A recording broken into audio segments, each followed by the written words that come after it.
So you want to be world champion? No one can deny that the top of the motor racing tree is exciting and glamorous. But you'll need ability, talent, determination, and a great deal of luck to get there.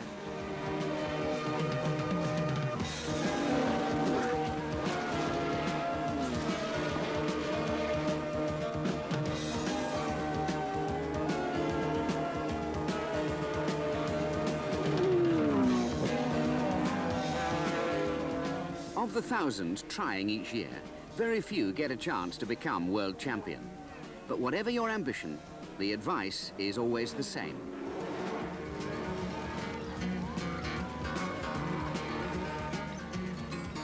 Once you've made the decision to race, and you can never start too early, get some karting experience. This will develop natural ability in a unique way. At its highest level, it's highly competitive. Then it's back to school. A racing school will teach you basic theories and discipline in the classroom and prevent simple mistakes on the track. You'll learn that a fast exit speed from a corner is crucial, achieved by smoothness and an expanding radius to open out the curve as power is applied. A concept adapted in different ways on every corner at every circuit. All the way down to Woodcote. Probably the most difficult at Silverstone, mainly due to a hump at the clipping point. But having got the turning in point right, a constant radius should bring the car in close to its clipping point, 6 inches away from the curbing, 2 yards before the end. And at this instant, you should be pointing at the green speaker poles in front of that advertisement in order to get the exit line of the car right. That's all very well in theory, but let's see how it works out in practice. At school, you'll mix with others at your level, as well as those with more experience, the old hands. Try to analyze and memorize all the advice you're given. This pupil has turned in too early, a typical beginner's error. The instructor will explain his mistake and demonstrate where the turn-in and clipping points should have been. You must wait until your front wheel is actually alongside that black square of tarmac to the left of the car. Then you can turn into the corner, but not before. All right? Sort that one out. Into first. Whether you agree with the advice or not, its real value may only become apparent when you're racing. While you're still at school, you should be achieving competitive times, and you'll know if you are. If you have any real potential, this is where it will show. Then, if you decide to move on, you'll need proper protective clothing before you go testing or racing. Safety is the major reason. Let's face it, motor racing is dangerous. But a smart appearance also counts. A good driver should be presentable and promotable, as well as safe. This underwear is not designed for warmth. The polo neck, long johns, balaclava and socks provide about 30 seconds of fire protection. Overalls can be bought in various specifications and colours. Generally, the more layers of fireproofing, the more resistant they'll be. The same rule applies to gloves, and shoulder straps are essential if a driver has to be lifted out of his car. Crash helmets are graded and can be either open or full face.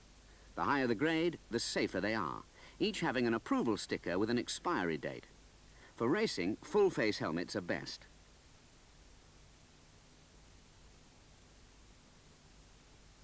Shoes should be fireproof and should have nothing which might catch on the pedals. Finally, it's a good idea to get insurance for your kit and a bag to carry and protect it. Then a car. First, decide which route you want to take. Saloon, sports cars, or single-seaters, with Grand Prix racing at the top of the tree. The majority choose single-seaters, as a switch to another category later on is much easier. Probably the best starting point in single-seaters is something like Formula Ford.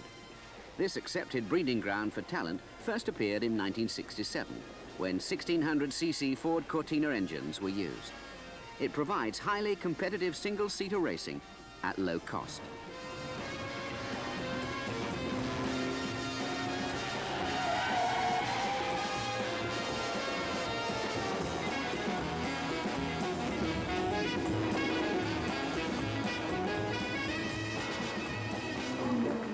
Several world champions began their careers in this formula. Today's cars are a far cry from their 60s counterparts.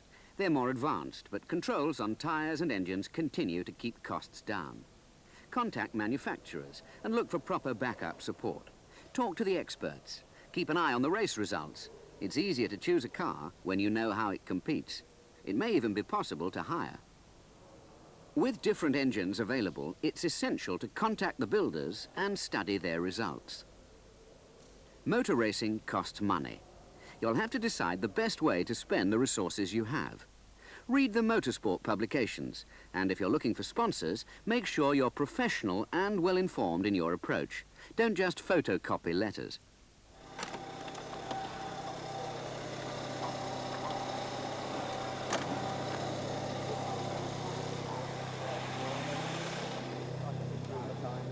The motorhomes and big trucks of professional teams are an advantage if you can afford them, but they're not essential. You have to prove yourself if you want to attract sponsors, so make sure you give good value for money. Driving skill alone won't win races. No matter how good a driver you are, you won't win unless your car is set up correctly. Whatever resources you have, use them wisely.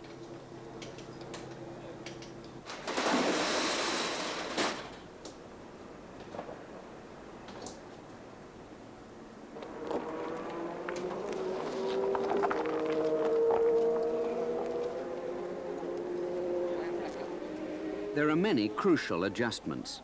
Ride height is one of them.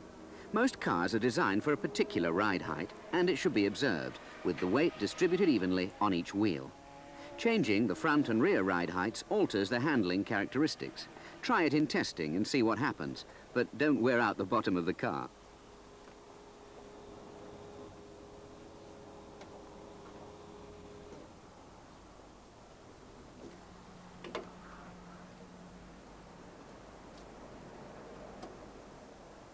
Toe in, the degree to which the wheels are not in parallel with each other, as well as camber, the inclination of the wheel relative to the chassis, and caster, which endows the car with stability and reflects the willingness of the steering wheel to center itself, all affect the speed and feel of a car.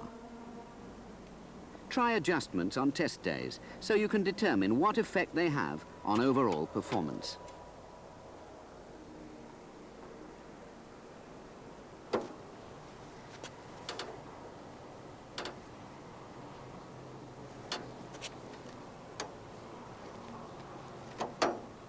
A good and fast driver may not be a mechanic, but he should know the effect mechanical changes have on his car.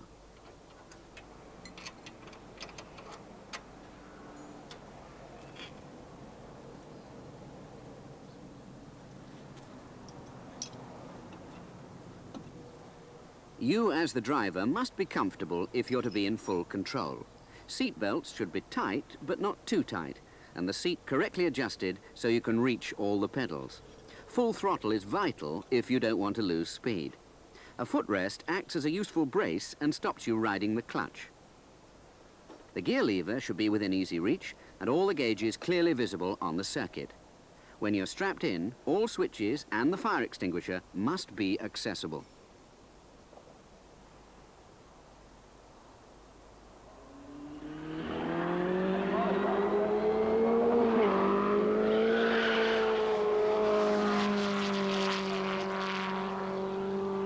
The more testing you can do, the better.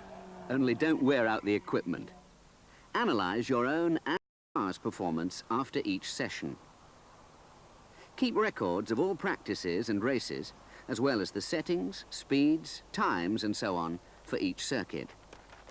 That way you can set your car up quickly for any circuit the next time you're there. About 2 months before your first race, contact the organizers. Send in your entry in plenty of time and be sure it's correctly filled in and signed.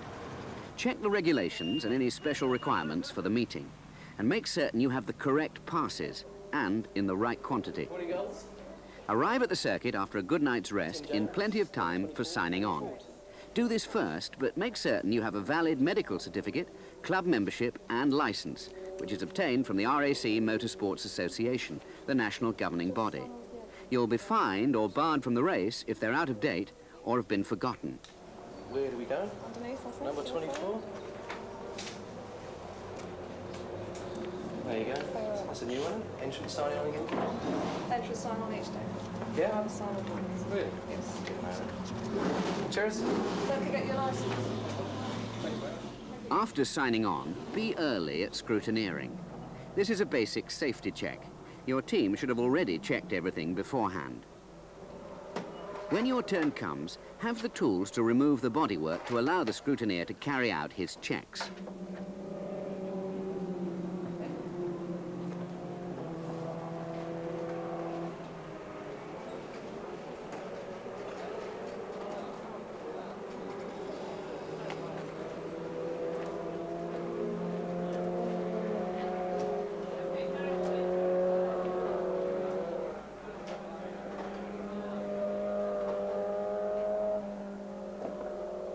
The scrutineer will inspect the condition of your helmet to make sure that it's serviceable, but you should not wear a helmet that's been dropped or damaged.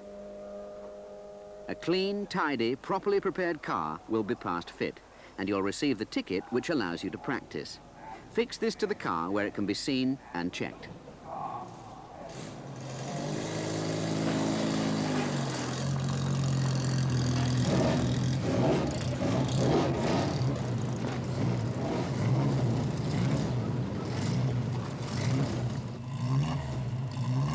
Attention paddock, Formula Ford 1600s for Heat 1. Can we have you in the paddock assembly area now, please?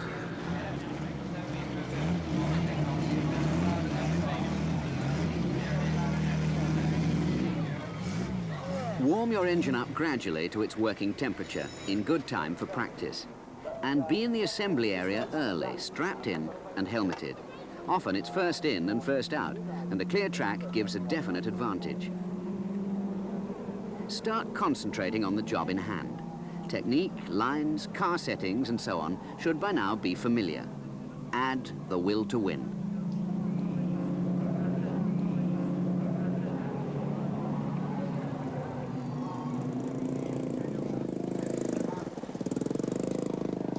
Your team should have their equipment and tools ready to hand and be well rehearsed.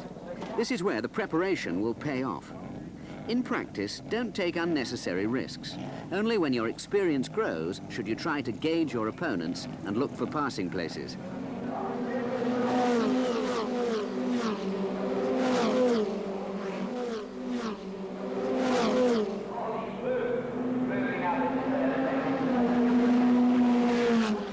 On the track, do keep concentrating. Don't lock the wheels. Get the turn-in point correct.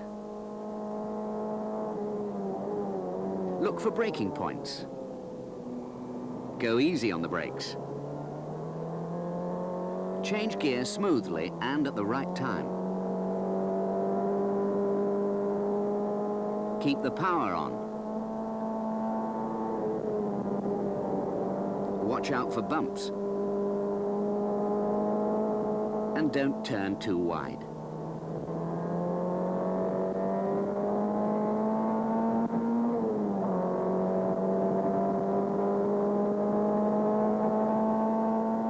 Make sure you can see your pit crew and that signals can be read and understood. Warn them if you decide to go into the pits. After practice, collect your times as soon as they're published. Check for mistakes, and if you find any, ask for them to be corrected. Think about what needs improving and how. Check and make final adjustments to your car. Make sure you have enough fuel for the race and keep a close check on the time.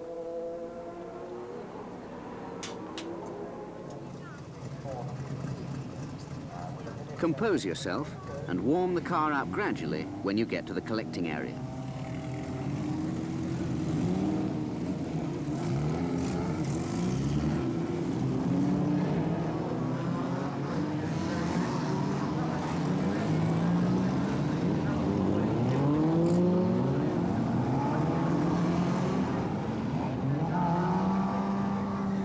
After the warming up lap, take your place on the starting grid. Any gradients should be used to advantage, and your mechanic should check the road and tyres for oil and debris. Don't make last-minute changes unless you're certain they'll pay off.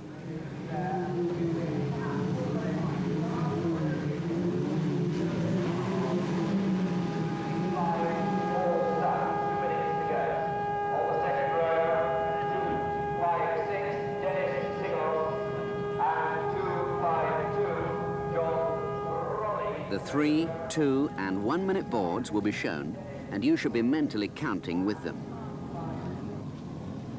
Select the right gear and watch the lights. Red changes to green, and you're on your way.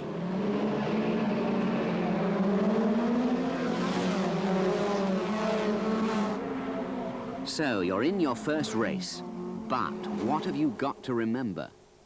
If possible, go to a racing school. Find out if you've really got any talent.